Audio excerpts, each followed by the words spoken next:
ನಮಸ್ಕಾರ ಸ್ನೇಹಿತರೆ, welcome to my YouTube channel. So ಇವತ್ತು ನಾವು ಹುಳ್ಳಿಕಾಳು ಮೊಳಕೆ ಕಟ್ಟಿ ಸಾಂಬಾರನ್ನ ಮಾಡೋಣ ಬನ್ನಿ, ಆಯಿತಾ? ಸೊ ನೋಡ್ತಿರ್ಬೋದು ಫ್ರೆಂಡ್ಸ್, ಹುಳ್ಳಿಕಾಳು ಮೊಳಕೆ ಕಟ್ಟಿರೋದು. ಒಂದಿನೆಲ್ಲ ಹುಳ್ಳಿಕಾಳನ್ನ ನೀರಲ್ಲಿ ನೆನೆ ಹಾಕಿಟ್ಟು ಮಾರನೇ ದಿನಕ್ಕೆ ಇದನ್ನು ನೀರೆಲ್ಲ ಬಸ್ದುಬಿಟ್ಟು ಇದನ್ನು ಒಂದು ಕಾಟನ್ ಬಟ್ಟೆನಲ್ಲಿ ನಾವು ಸುತ್ತಿಟ್ಟರೆ ಈ ಥರ ಮೊಳಕೆ ಬರುತ್ತೆ. ಸೊ ಮೊಳಕೆ ಕಾಳು ತಿನ್ನೋದ್ರಿಂದ ಬಾಡಿಗೆ ತುಂಬ ಬೆನಿಫಿಟ್ಸ್ ಇದೆ. ವಿಟಮಿನ್ಸ್, ಪ್ರೋಟೀನ್ಸ್ ಇದರಲ್ಲಿ ತುಂಬ ಹೆಚ್ಚಾಗಿ ಸಿಗೋದ್ರಿಂದ ತುಂಬ ಹೆಲ್ತು ತುಂಬ ಒಳ್ಳೆಯದಿದೆ. ಸೊ ಬನ್ನಿ ಇದನ್ನು ಮಸಾಲೆ ಇಟ್ಟು ಹೇಗೆ ಸಾಂಬಾರು ಮಾಡೋದು ಅಂತ ನೋಡ್ಕೊಂಬರೋಣ. ಇದಕ್ಕೆ ಬೇಕಾದಂಥ ಪದಾರ್ಥಗಳು ಇವು.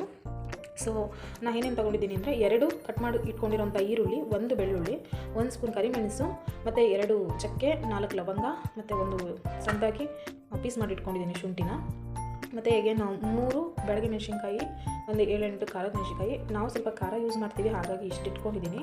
ನೀವು ಬೇಕಾಗಿದ್ದರೆ ನಿಮಗೆ ಎಷ್ಟು ಖಾರ ಬೇಕೋ ಅಷ್ಟು ಯೂಸ್ ಮಾಡ್ಕೊಳ್ಳಿ. ಮತ್ತು ಒಂದು 3 ಸ್ಪೂನ್ ಅಷ್ಟು ಧನಿಯಾ ಪುಡಿ ತೊಗೊಂಡಿದ್ದೀನಿ, 2 ಸ್ಪೂನು ಕಡಲೆ ತೊಗೊಂಡಿದ್ದೀನಿ, ಹುರಿಗಡಲೆ, ಮತ್ತು 1 ಹಿಡಿ ಕಾಯಿ ತುರಿ ಇಟ್ಕೊಂಡಿದ್ದೀನಿ, 2 ಟೊಮೊಟೊ ತೊಗೊಂಡಿದ್ದೀನಿ, ಸ್ವಲ್ಪ ಕೊತ್ತಂಬರಿ ಪುದೀನ. ಸೊ ಆಲೂಗೆಡ್ಡೆ ಫ್ರೆಂಡ್ಸ್, ಇದು ಆಲೂಗೆಡ್ಡೆ ನಾನು ಚಿಪ್ಪೆ ತೆಗೆದ್ಬಿಟ್ಟು ಯೂಸ್ ಮಾಡ್ತೀನಿ, ಹೊರಬಿಟ್ಟೆಲ್ಲ ಇಟ್ಕೊಂಡಿದ್ದೀನಿ. ಇದು 2 ಆಲೂಗೆಡ್ಡೆ ಇದೆ, ಮತ್ತು ಒಗ್ಗರಣೆಗೆ ನಾನು ಎಣ್ಣೆ ಇಟ್ಕೊಂಡಿದ್ದೀನಿ ಫ್ರೆಂಡ್ಸ್. ಇದಿಷ್ಟು ಬೇಕಾದಂಥ ಪದಾರ್ಥಗಳು. ಈ ಅಡುಗೆ ಮಾಡೋದಕ್ಕೆ ಒಂದು 15 ನಿಮಿಷ ಆದರೆ ಸಾಕಾಗುತ್ತೆ. 15 ನಿಮಿಷದಲ್ಲಿ ನಾವು ಇದನ್ನು ಮಸಾಲೆ ಇಟ್ಟು ಸಾಂಬಾರು ಮಾಡ್ಬೋದು. ತುಂಬ ಟೇಸ್ಟಿಯಾಗಿರುತ್ತೆ ಮತ್ತು ತುಂಬ ಹೆಲ್ತ್ಗೆ ತುಂಬ ಒಳ್ಳೆಯದಿದೆ. ಬನ್ನಿ ಹೇಗೆ ಮಾಡೋದು ಅಂತ ನೋಡೋಣ. ಮೊದಲನೇದಾಗಿ ಸ್ಟವ್ ಹಚ್ಕೊಂಡು ನಾವು ಒಂದು ಪಾತ್ರೆ ಇಟ್ಕೊಳ್ಳೋಣ. ಪಾತ್ರೆಗೆ ನಾವು 4 ಸ್ಪೂನು ಎಣ್ಣೆ ಹಾಕ್ಕೊಳ್ಳೋಣ. ಎಣ್ಣೆ ಕಾಯಲಿ. ಎಣ್ಣೆ ಕಾಯಿದ ನಂತರ ಇದಕ್ಕೆ ನಾವು ಬೆಳ್ಳುಳ್ಳಿ ಹಾಕ್ಕೊಳ್ಳೋಣ.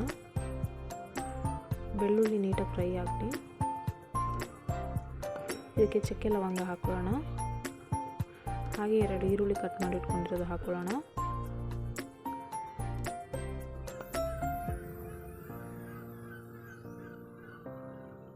ಹಾಗೆ ಇದಕ್ಕೆ ಶುಂಠಿನೂ ಕೂಡ ಹಾಕ್ಕೊಳ್ಳೋಣ.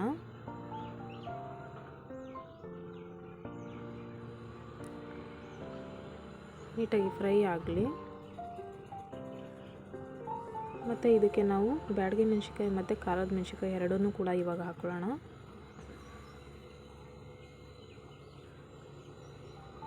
ಹಾಗೆ ಇದಕ್ಕೆ ಮೆಣಸು ಕೂಡ ಹಾಕ್ಕೊಳ್ಳೋಣ. ಈಗ ನೀಟಾಗಿ ಫ್ರೈ ಆಗಲಿ, ಕಲರ್ ಚೇಂಜ್ ಆಗಬೇಕು. ಹಾಗೆ ಇದಕ್ಕೆ ಈಗ ನಾವು 2 ಕಟ್ ಮಾಡಿ ಇಟ್ಕೊಂಡಿರೋ ಟೊಮೊಟೊ ಹಾಕ್ಕೊಳ್ಳೋಣ.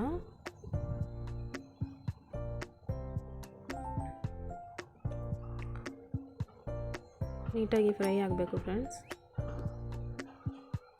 ಹುರಿದಾಗ ಟೇಸ್ಟ್ ಬೇರೆ ಥರ ಚೇಂಜ್ ಆಗುತ್ತೆ, ನೋಡ್ತಿರ್ಬೋದು.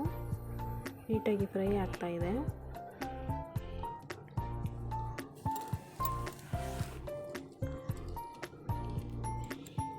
ಇದು ಫ್ರೈ ಆಗಲಿ ಫ್ರೆಂಡ್ಸ್. ನಾವಿವಾಗ ಜಾರ್ ರೆಡಿ ಮಾಡ್ಕೊಳ್ಳೋಣ ಬನ್ನಿ. ಜಾರಿಗೆ ನಾವಿವಾಗ ಹುರಿಗಡಲೆ ಹಾಗೂ ಕಾಯಿ ತುರಿ ಹಾಕ್ಕೊಂಡು ಧನಿಯಾ ಪುಡಿ ಹಾಕ್ಕೊಳ್ಳೋಣ. ಹಾಗೆ ಕೊತ್ತಂಬರಿ ಪುದೀನ 2 ಹಾಕ್ಕೊಳ್ಳೋಣ. ಮತ್ತು ನಾವು ಇದಕ್ಕೆ ಹುರಿದಿಟ್ಕೊಂಡಿರೋವಂಥ ಮಿಶ್ರಣನೂ ಹಾಕ್ಕೊಳ್ಳೋಣ. ಸ್ವಲ್ಪ ಬಿಸಿ ಆರಲಿ. ಬಿಸಿ ಆರಿದ ನಂತರ ಇದನ್ನು ನಾವು ರುಬ್ಕೊಳ್ಳೋಣ ಫ್ರೆಂಡ್ಸ್. ರುಬ್ಕೊಂಡು ಬಂದು ಮತ್ತೆ ಸ್ಟವ್ ಹಚ್ಚಿ ನಾವು ಇದ್ರ ಮೇಲೆ ಒಂದು ಕುಕ್ಕರ್ ಇಟ್ಕೊಳ್ಳೋಣ. ಕುಕ್ಕರು ಕಾಯಲಿ.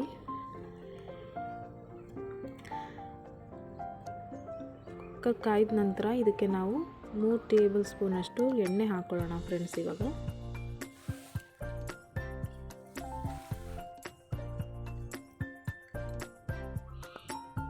ಎಣ್ಣೆ ಕಾಯಲಿ. ಕಾಯ್ದ ನಂತರ ನಾವು 1 ಈರುಳ್ಳಿ ಹಚ್ಚಿಟ್ಕೊಂಡಿರ್ತೀವಲ್ಲ ಅದನ್ನು ಕೂಡ ಇದಕ್ಕೆ ಹಾಕ್ಕೊಳ್ಳೋಣ.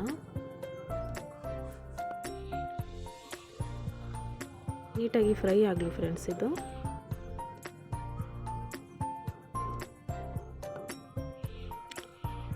ನೋಡ್ತಿರ್ಬೋದು, ಕಲರ್ ಚೇಂಜ್ ಆಗ್ತಾ ಇದೆ. ನೀಟಾಗಿ ಫ್ರೈ ಆದಮೇಲೆ ಈಗ ಇದಕ್ಕೆ ನಾವು ಹುಳ್ಳಿಕಾಳು ಮೊಳಕೆ ಕಟ್ಟಿರೋದನ್ನು ಹಾಕ್ಕೊಳ್ಳೋಣ ಫ್ರೆಂಡ್ಸ್.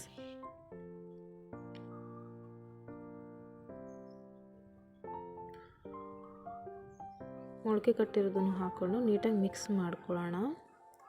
ಕಾಳೆಲ್ಲ ನೀಟಾಗಿ ಎಣ್ಣೆಯಲ್ಲಿ ಫ್ರೈ ಆಗಬೇಕು.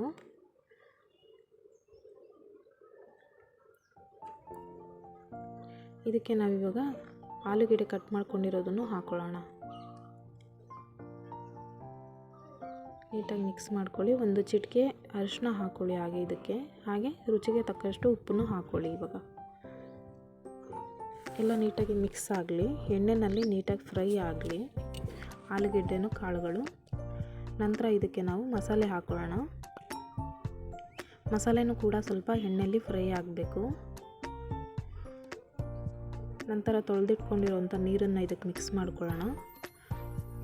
ಅಳತೆಗೆ ತಕ್ಕಷ್ಟು ಆ ನೀರನ್ನು ಹಾಕ್ಕೊಂಡು ಲಿಪ್ ಕ್ಲೋಸ್ ಮಾಡ್ಕೊಳ್ಳೋಣ.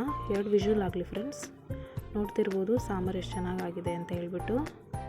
ಸೊ ನಿಮಗೆ ಈ ವಿಡಿಯೋ ಇಷ್ಟ ಆದರೆ ದಯವಿಟ್ಟು ಲೈಕ್ ಮಾಡಿ, ಶೇರ್ ಮಾಡಿ, ಕಮೆಂಟ್ ಮಾಡಿ ಫ್ರೆಂಡ್ಸ್. Thank you all.